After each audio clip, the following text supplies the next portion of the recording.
दोस्तों, इस्लाम दीन फितरत है और वह जिंदगी गुजारने के लिए सादगी पर जोर देता है। ये सादगी इबादत, माशरत और मामलात के साथ साथ इलाज में भी दिखाई देती है। हजामा भी इसी की एक मिसाल है, लेकिन मफाद परस्त और आकबत नाअंदेश अफराद ने हर दौर में इस सादगी को पैसे बटोरने का जरिया बनाया और कभी जादू टोने को दुआ तावीज़ का नाम देकर तो कभी इस्तिखारा सेंटर खोलकर अपने मजमूम इरादों को कामयाब बनाने की कोशिश की, जिसकी वजह से अवाम की बड़ी अक्सरियत दुआ और इस्तिखारे जैसी इबादत के फवायद समेटने के बजाय उनकी तरफ से शकूक व शुबहात में मुब्तला हो गई। और अब कुछ यही सूरत हाल हजामा को भी दरपेश है। माज़ी करीब में जब इस मसनून तरीके इलाज के बाद लोगों को तेजी से फायदा पहुँचने लगा तो सैकड़ों और हजारों की तादाद में गली गली मोहल्ला मोहल्ला में ऐसे हजामा माहिरीन सामने आ गए जिन्हें हजामे के अलिफ बे कभी पता नहीं था। उन्होंने किसी से कप लगाने का तरीका सीखा और अगले ही दिन खुद को मालिश के तौर पर पेश कर दिया। ये यकीनन एक खतरनाक रुझान है जिसके बाद हालिया दौर में एक जिंदा होती हुई सुन्नत फिर से खतरे से दोचार है। आज के वीडियो सेशन में हम आपको हजामे की तारीख,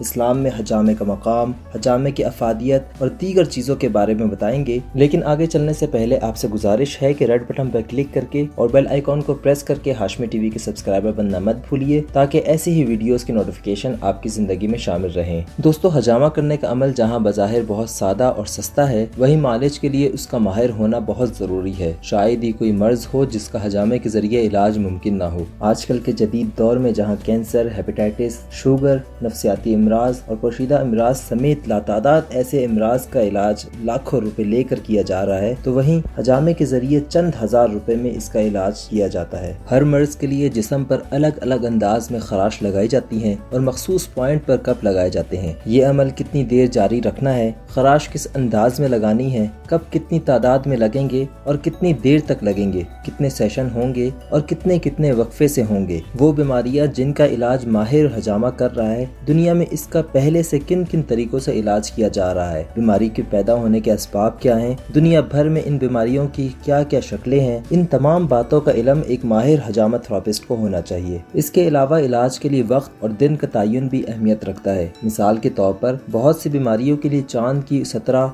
19 और 21 तारीख बहुत अहमियत रखती है। दोस्तों, हजामा दुनिया में तेजी से मकबूल होता हुआ इस्लामी तरीका इलाज है। मगरिबी ममालिक में इसे कपिंग थेरेपी के नाम से जाना जाता है। ये तरीका इलाज इस्लाम की इजाद नहीं है, लेकिन रसूलुल्लाह सल्लल्लाहु अलैहि वसल्लम ने इसी तरीका इलाज को इख्तियार किया और पसंद फरमाया। इस तरीके इलाज में मुख्तलिफ बीमारियों के इलाज के लिए जिस्म के मुख्तलिफ मकामात पर हल्की हल्की खराशें लगाकर मखसूस किस्म के ट्रांसपेरेंट कप लगा दिए जाते हैं। खराश लगी हुई जगहों से खून की बूंदें निकलकर कप में होती हैं। ये खून, टॉक्सिन और डेड सेल्स कहलाते हैं, जिन्हें बाद में जाया कर दिया जाता है। इस तरीके इलाज के बाद मरीज खुद को नहायत हल्का फुल्का और तरोताजा महसूस करता है और साथ ही साथ उसका मर्ज भी खत्म हो जाता है। बहुत से अफराद जो कि किसी किस्म के मर्ज में मुब्तला नहीं होते, महज जिस्म को हल्का फुल्का करने और तरोताजा करने के लिए हर माह हजामा करते हैं। ये सारा अमल 10 से 15 मिनट में मुकम्मल हो जाता है। हजामा करवाने के बाद मरीज पर फौरन मस्बत असरात जाहिर होना शुरू हो जाते हैं। अब चूंकि हजामा करने के लिए मतलूबा मकाम पर ब्लेड के जरिए हल्की हल्की खराशें लगाई जाती हैं ताकि वहां से खून की बूंद बाहर आ सके, इसलिए आम तौर पर लोग समझते हैं कि ये एक तकलीफ दे अमल है, जबकि हकीकत में ऐसा बिल्कुल भी नहीं। ये अमल तकरीबन 10 से 15 मिनट का होता है और मरीज को उस वक्त हैरत होती है कि जब उसे मालूम होता है कि हजामा मुकम्मल हो चुका है, जबकि उसे कोई तकलीफ नहीं हुई। दोस्तों, हजामा दुनिया का वाहिद इलाज है जिसका कोई साइड इफेक्ट नहीं, बल्कि किसी एक मकाम पर हजामा करने से दीगर बहुत से फवायद भी हासिल होते हैं। हत्ता के शुगर के मरीजों के जख्म भी 24 घंटों में भर जाते हैं। हजामा रसूलुल्लाह सल्लल्लाहु अलैहि वसल्लम की सुन्नत है और एक बेहतरीन इलाज है। रसूलुल्लाह सल्लल्लाहु अलैहि वसल्लम ने खुद भी हजामा लगवाया और लोगों को भी इसकी तरगीब दी। रसूलुल्लाह सल्लल्लाहु अलैहि वसल्लम जब मेराज पर तशरीफ ले गए तो फरिश्तों ने आप सल्लल्लाहु अलैहि वसल्लम से अर्ज की कि ए अल्लाह के रसूल, आप अपनी उम्मत से कहें कि वो पचना